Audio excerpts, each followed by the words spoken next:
Criminal Minds, Evolution 17x07 Review Piranha. Despite the Gold Star case lurking in the background, Criminal Minds, Evolution 17x07 is, in a lot of ways, classic Criminal Minds, and when we say classic, we mean classic. Because as an audience, we participate in the Piranha unsubs torture and murder with him, and the sights and sounds in those scenes are meant to shock, to horrify, and to haunt. Not mention, we're also asked to live in Roger Song's reality with him. Ezoic. Right up until the point where, in an utterly stunningly shot and edited sequence, we learn the terrible truth. All those touching scenes of Roger and his baby, even all the gutting moments we spend with a traumatized Emma, are a delusion. We've been living a lie, the unsubs lie. Roger's world is one that's gruesome enough on its own, yet makes this hour's overall plot so much more difficult to stomach when the fantasy falls apart.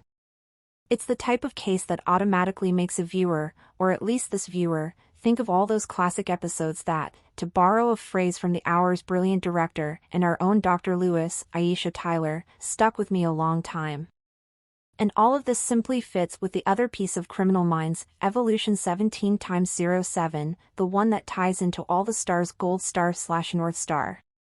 In order to move forward with the Gold Star case, to have hope of stopping the killings, the BAU has to dig into its past. First and foremost, they need to figure out who read Rossi and Gideon's paper back in the day and had the genius, sarcastic/derogatory, idea to actually test their theory. That, if it doesn't directly answer the team's questions about Stewart House, will certainly get them extremely close. From there, one way or another, Gold Star. But Jason Gideon is dead, so we can't hear what he has to say about what happened in ancient history the 90s. Okay, but does anyone else feel old? There's also no way Rossi and Prentice can manage the metric F** ton of paper standing in their way in time to actually do anything useful. Enter Joe Gideon, who has a history with both known founding members of the BAU, a posthumous love triangle, and, more importantly, turns out to have had a hand in founding the unit herself. More to the point about all of this fitting with the classic feel of Criminal Minds, Evolution 17x07, though. Not only does one throwback case deserve another, but as Emily says here, this job took a mental toll on Gideon. We're not going to rehash what happened with Mandy Patinkin for the 11th time here, but there's a quote out there about destroying souls, so, yeah.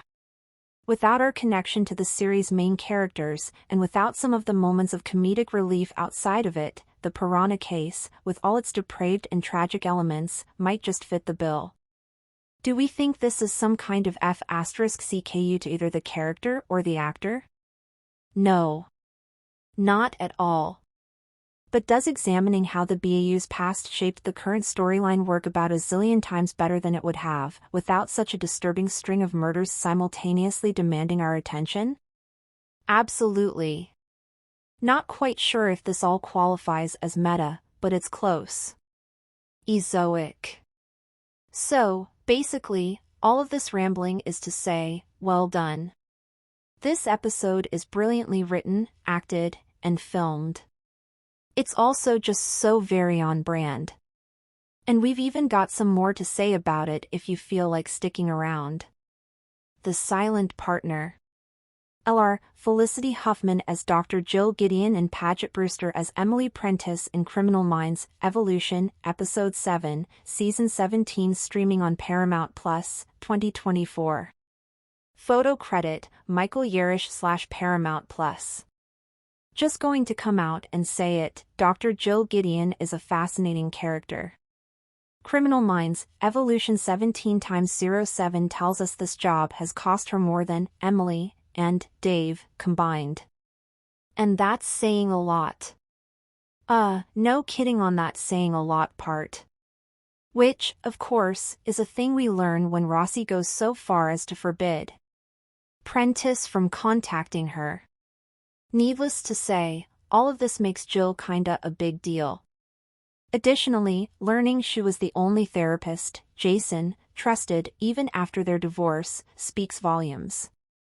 She's given legendary status before we ever lay eyes on her, and that impression never quite goes away.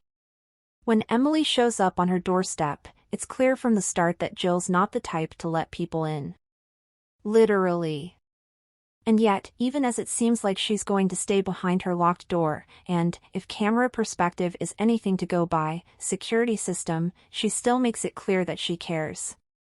It's not that she's incapable of connecting or anything like that. Just, super cautious. Then, her hilariously flippant "HM. Let me think, yeah, no, absolutely not. But thanks for stopping by after Emily first asks for help mixes in so much personality. Basically, this character is both exactly who we might expect her to be based on the background information we have and someone completely different. And that's long before she reveals she broke Rossi's heart. It's also before she acts both offended and impressed over Prentice using Tyler Green's similarities to her son to emotionally manipulate her. And before at least a dozen other things. Things like the stark contrast between her clinical detachment when, at home, she claims she's already processed her grief and moved on, and her huge outpouring of checks notes grief when she visits what used to be Jason's office. Okay, so walk me through this shitstorm. Much as Jill is a great character from pretty much the start, Felicity Huffman's performance opposite Paget Brewster just does it for us. We can't even necessarily point to one scene of theirs, or even one exchange of theirs, in Criminal Minds, Evolution 17x07 and say okay. Here's our favorite. We also can't really pinpoint exactly what their character's dynamic or relationship is, much less how we describe their acting chemistry. Which is, essentially, why it all works. In a lot of ways, Huffman and Brewster play their scenes like Jill has all the power. Which, of course, makes sense, because Jill should have the upper hand here. She has knowledge Emily doesn't, and Emily needs her help, which she has to work very hard to get. At the same time, though, something constantly shifts, power-wise. They seem to be in some kind of battle of wits, a delicate and intricate dance. Call it a game of chess, even. Whatever you do, don't think about Jason and Spencer playing chess in the early days. You might cry. A friend told me.